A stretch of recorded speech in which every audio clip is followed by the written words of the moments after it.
మీ అందరినీ ఈరోజు ఇలా జిల్లాలో ఎన్నో కార్యక్రమాలకి స్ఫూర్తినిస్తున్న మహిళా మనందరినీ ఇక్కడ చూడడం నాకు చాలా సంతోషంగా ఉంది. ఎందుకంటే నేను ఎప్పుడు మహిళ అనుకుంటే ఏదైనా సాధించగలదు అని ఒకే ఒక నినాదాన్ని నమ్మేదాన్ని. ఎందుకంటే నా జీవితం దానికి స్ఫూర్తిదాయకం. ఏదైతే మనము సంకల్పం గట్టిగా అనుకుంటామో దాన్ని తప్పకుండా మనం సాధించగలము. ప్రతి ఒక్కరి కూడా ఆత్మవిశ్వాసంతో, పాజిటివ్ థింకింగ్తో, మనోధైర్యంతో, సెల్ఫ్ రెస్పెక్ట్తో ఏదైతే మనం అనుకుంటామో అది చేయాలి అనే బలమైన సంకల్పంతో మనం ఏదైనా సాధించగలము. ఒకసారి ప్రయత్నించండి, మేబీ అది కుదరకపోవచ్చు. రెండోసారి ప్రయత్నించండి, మూడోసారి ప్రయత్నించండి, ఆఖరాకి మీరు గెలిచే తీరుతారు. అది అందరికన్నా కూడా మహిళ వల్ల.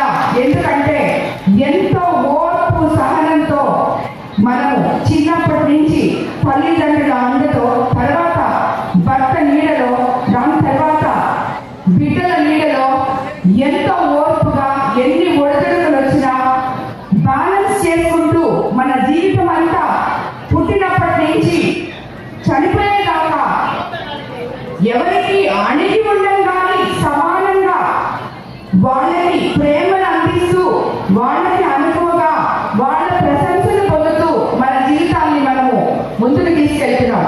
కాబట్టి ఇంత ఓర్పు కలిగిన ఒక స్త్రీ కుటుంబ బాధ్యతలో ఇంత ఓర్పు, ఇన్ని ఒడిదుడుకులు ఎదుర్కొన్న ఒక స్త్రీ మన లక్ష్యం వైపు కూడా అదే ఓర్పుతో, అదే విధంగా అడుగులేస్తే మనము అనుకున్నది తప్పకుండా సాధించగలం.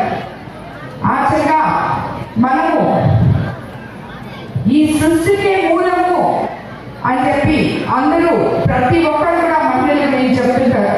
నిజం, మనం సృష్టికి మూలం.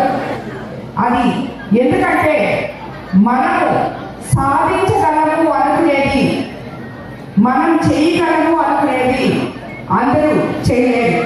మిగతా పురుషులు ఒక్క పని చేయగలరు, 2 పనులు చేయగలరు. బట్ మనము వాళ్ళకి మనకి అన్ని కూడా మనమే చేయగలం. ఒక తల్లిగా,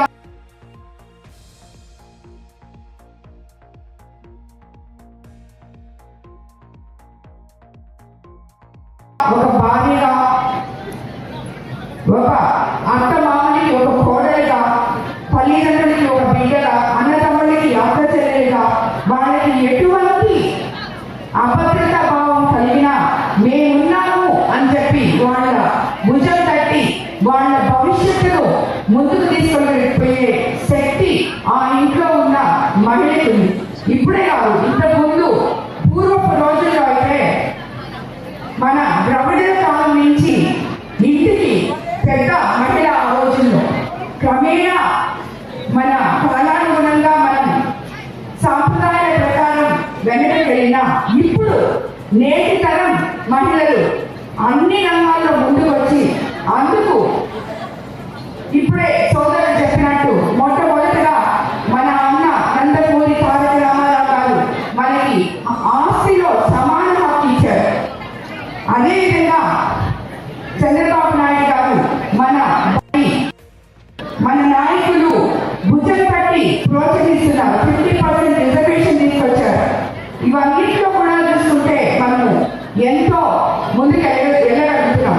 ఈరోజు ప్రతి ఒక్కరు కూడా, ప్రతి మహిళ కూడా నేను నిలబడగలను, నేను సంపాదించగలను, నేను కుటుంబం చక్కదిద్దుకోగలను అని చెప్పి మనము ఎంతో ధైర్యంగా చెప్పుకోగలుగుతాం. కానీ మొట్టమొదటి నేను చెప్పేది ఏంటంటే, ఎంత మనం ఇండిపెండెంట్గా, ఇండివిజువల్ ఇంత కలిసి రచ్చగలవాలన్నారు. మొదట మనం ఇంత ముందుకు వచ్చి ఇంత ఇవన్నీ చేయగలుగుతున్నాం, ఇంత ధైర్యంగా అంటే మన వెనక ఒకరు ఉన్నారు, మనల్ని మోసే వాళ్ళు ఒకరు ఉన్నారు. వాళ్ళు ఇచ్చే సహకారంతో, సపోర్ట్తో మనము ముందుకు అడుగేయగలుగుతున్నాం.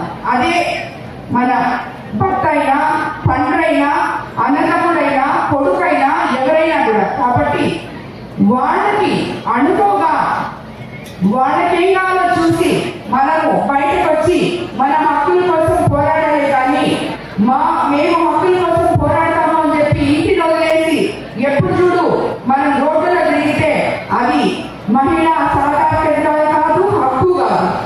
సమానత్వం అనేది మనము అందులో తీసుకోకూడదు. మనం బ్యాలెన్స్ చేసుకుంటూ కుటుంబాన్ని ముందుకు కలిగిన రోజు మనం అందరం కూడా కుటుంబాలు ఎంతో సంతోషంగా ఉంటాయి. ఎందుకంటే ఇంట్లో సంతోషంగా మనం బయటకు వచ్చి ఏ పైన చేసుకోగలం. అదే ఇంట్లో మీరు ఏదో ఒక సమస్యతో బాధపడుతూ ఉంటే బయటకు వచ్చినా మీరు ఆ సమస్య మీద కాన్సన్ట్రేట్ చేయగలరే కానీ బయట పనుల మీద మీరు కాన్సన్ట్రేట్ చేయలేరు. కాబట్టి ప్రతి ఒక్కరికి నేను చెప్పేది కుటుంబ బాధ్యతని ప్లస్ మీ బాధ్యతల్ని బ్యాలెన్సింగ్ చేసుకుంటూ మీ కుటుంబాన్ని మీరు చేసే వృత్తికి అన్నిటికీ కూడా న్యాయం చేయాలని చెప్పి మిమ్మల్ని అందరినీ నేను ఈ వేదిక మీద నుంచి ఈ మహిళా దినోత్సవం రోజు మిమ్మల్ని అందరినీ కోరుకుంటున్నాను. అదేవిధంగా మనకి ముఖ్యమంత్రి నారా చంద్రబాబు నాయుడు గారి నేతృత్వంలో ఆంధ్రప్రదేశ్ ప్రభుత్వం మహిళా సంక్షేమానికి ప్రత్యేక ప్రాధాన్యత ఇస్తూ మహిళలకు ఎన్నో ఆర్థిక సామాజిక రంగాల్లో ముందంజ వేసేలాగా పథకాలు రూపకల్పన చేసింది. రాష్ట్రంలోని ప్రతి మహిళ సామాజిక ఆర్థిక పురోగతి సాధించాలనే ఏకైక లక్ష్యంతో పనిచేస్తుంది మన చంద్రబాబు నాయుడు గారి ప్రభుత్వం. అదేవిధంగా మహిళా శిశు సంక్షేమం కోసం ఎన్నడూ లేని విధంగా 4,332 కోట్లు కేటాయించడం ద్వారా మహిళా సంక్షేమం ప్రభుత్వ లక్ష్యమని చాటి చెప్పారు మన ముఖ్యమంత్రి చంద్రబాబు నాయుడు గారు. దీపం 2 పథకం ద్వారా 90 లక్షల మంది మహిళలకు ఉచిత గ్యాస్ సిలిండర్లు అందించడం జరిగింది. దీపం 2 పథకానికి సంబంధించి 2,600 కోట్లు సబ్సిడీగా అందిస్తున్నారు. మహిళలు అభివృద్ధితోనే సమాజ అభివృద్ధి సాధ్యం అంటూ మహిళల భద్రత, గౌరవం, సాధికారత దిశగా అడుగులు వేస్తుంది మన కూటమి ప్రభుత్వం. రాష్ట్ర వ్యాప్తంగా దాదాపు 2 లక్షల మంది మహిళలకు 90 రోజుల పాటు టైలరింగ్ శిక్షణ అందించేందుకు ఉచిత కుట్టు శిక్షణ కేంద్రాలను ఈ రోజే కలెక్టర్ గారితో కలిసి మన జిల్లాలో లేగుంటపాడులో స్టార్ట్ చేయడం జరిగింది. ఇదే విధంగా జిల్లా మొత్తం కూడా స్టార్ట్ చేయబోతున్నారు. సో దీనివల్ల మహిళలు ఎంతో మంది అక్కడికి వచ్చి స్కిల్ డెవలప్మెంట్ లో ఇది ఒక పార్ట్ మాత్రమే. రాబోయే రోజుల్లో ఫ్యాషన్ టెక్నాలజీ, ఈవెంట్ మేనేజ్మెంట్ అలాగే ఎన్నో ఉన్నాయి. ఇవన్నీ కూడా మహిళలకి ఎంతో సపోర్ట్ ఇస్తాయి వాళ్ళ జీవితం ముందుకు తీసుకెళ్ళడానికి ఆర్థికంగా. అదేవిధంగా అంగన్వాడీ కేంద్రాల ద్వారా గర్భిణులు, బాలింతలకు పౌష్టికాహార ఆహారం అందించడం ద్వారా బడ్జెట్ 857 కోట్లు కేటాయించారు.